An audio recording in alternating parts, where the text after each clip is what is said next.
Howdy guys, and welcome back to the workshop. For those of you just now joining, I'm David Duncan with D Squared Knives. It's fantastic to have you. Now, in this video, I'll be making my first pair of knives. These will be hunting knives, and they will be made out of Damascus steel. For the Damascus pattern, I'll be using a twist pattern. Now, as you can see on these knives, the longer one will be a gutting knife. It includes a hole in the center of it and a large belly. I will be forging this one a little bit thicker, so it'll be able to cut through bone and just be a little more durable, take a little bit more wear and tear. Now the shorter one I'll be making a little bit thinner. That's for skinning, so it'll be just a nice easy slicer, just something that goes through, no friction, just a nice little cutter. So with all that being said, let's get after it.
Now for the forge welding process, I did only record the one billet. Just for time's sake, it will be the same process for the second billet. Alrighty, so now that we got both of these billets twisted and drawn out, all we have to do now is fire up the forge and go ahead and forge in the design and profile of the blades.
Now we got the blades rough forged to the shape.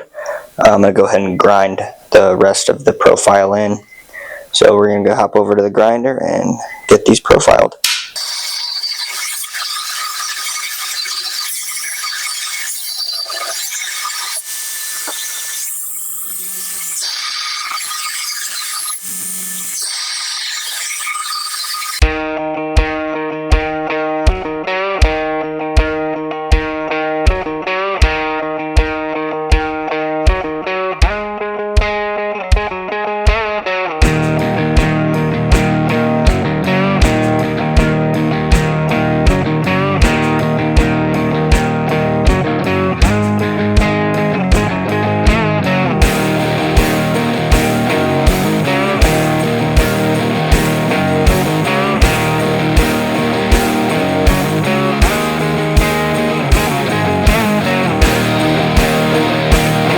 As you can see, I have a pretty beefy blade here, but with a twist Damascus, the more you grind in, the better the pattern pops, so I forge it thick and then grind it all to shape.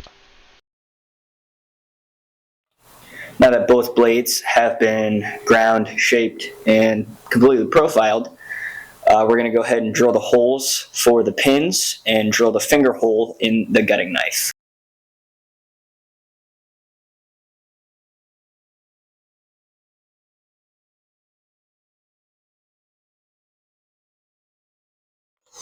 Since I got the holes drawn, I went ahead and got our bevels lined up and drawn on. Now we can hop over to the grinder, get them roughed in. After that, we'll go ahead and do our normalizing cycles. So let's get after it.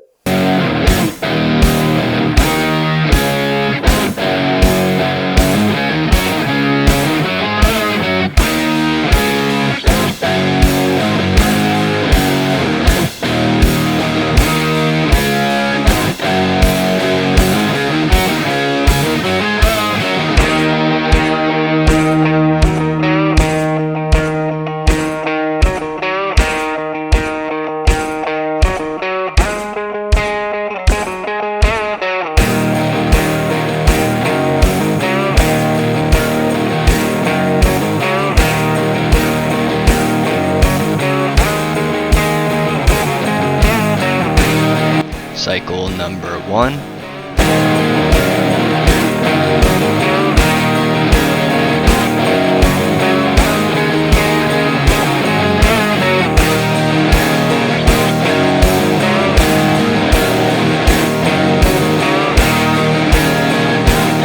Here's number 2.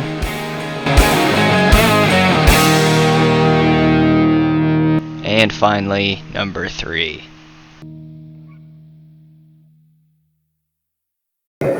Now that the blades have been normalized, it's time for the heat treat. So,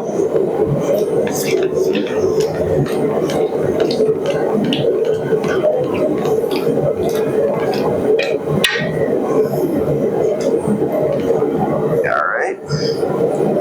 Make sure it's straight. I should be wearing 2 gloves right now, but I'm not. That's pretty good. File test it. File skates, that's a hard blade. Now on blade number 2.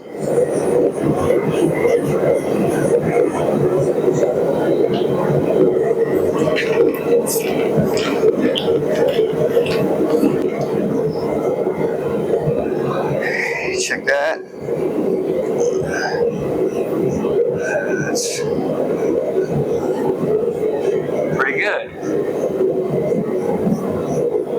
And we'll check this one for hardness. File skates. These are hard blades. After a successful heat treatment, it's now time to temper these blades. Tempering is probably the next most important step after hardening the blade. So we'll go ahead and fire up the oven.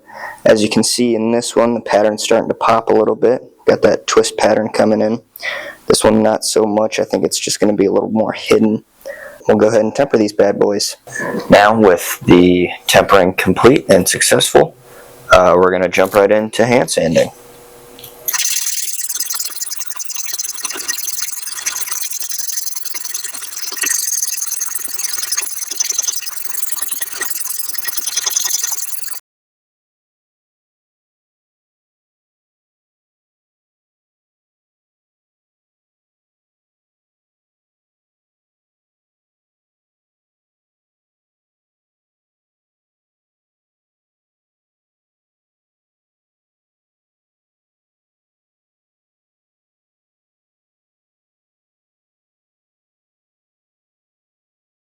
Now, with our knives completely hand sanded and finished, this one to 400, this one to 600, we're now ready to etch the knives, which will bring out the Damascus pattern by eating away at the 1080 steel.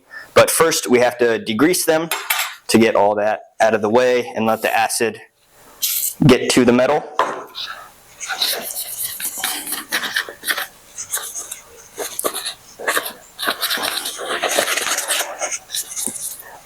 can use any old just degreaser or brake cleaner, anything of the sort.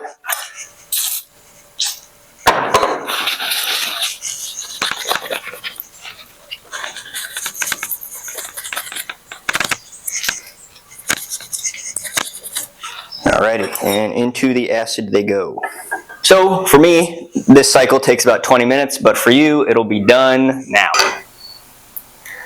Now, with them etched, I'm going to go ahead and neutralize the ferric acid in some baking soda here.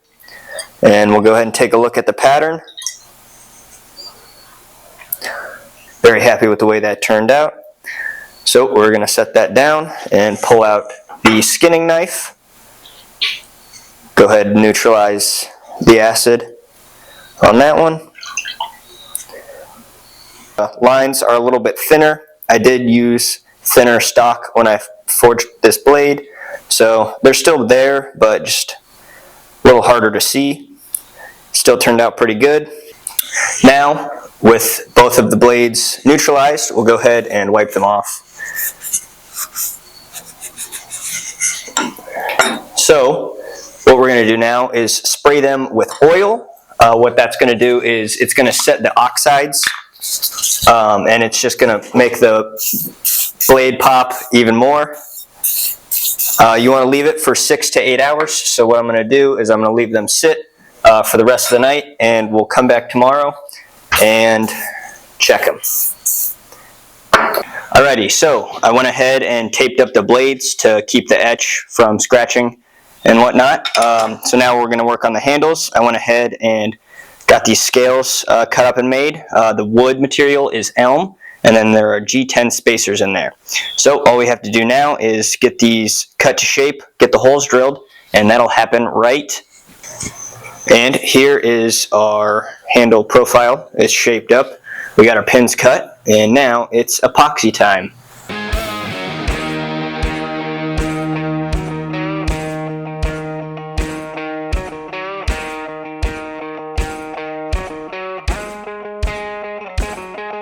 I didn't quite clean out the holes good enough, so there was a burr left behind. That's why that pin's giving me some trouble.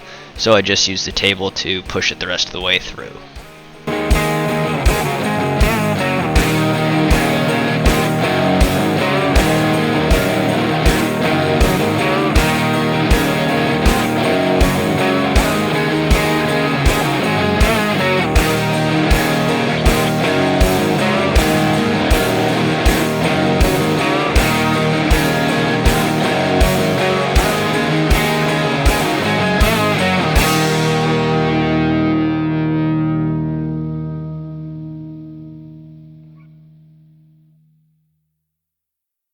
With the handles epoxied on now, we're going to let them set for 24 hours, and we'll come check on them tomorrow.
As you just saw, I went ahead and got the handles finished up. I got them ground to shape, profiled, hand sanded, and then put some linseed oil and beeswax on as a top coat. So with the handles done, we can now put sheaths on these bad boys. The customer is sending us gator leather from Florida, but unfortunately it's not here right now. So we're just going to have to make the sheaths out of cowhide. So now that I got these sheaths completed and fitted up, I went ahead and sharpened the blades. After that, I buffed them and put a coat of beeswax over top just to add a little more corrosion resistance. So with all that being said, that's going to take us to the end of today's video. Thank you guys for watching, and we'll see you in the next one.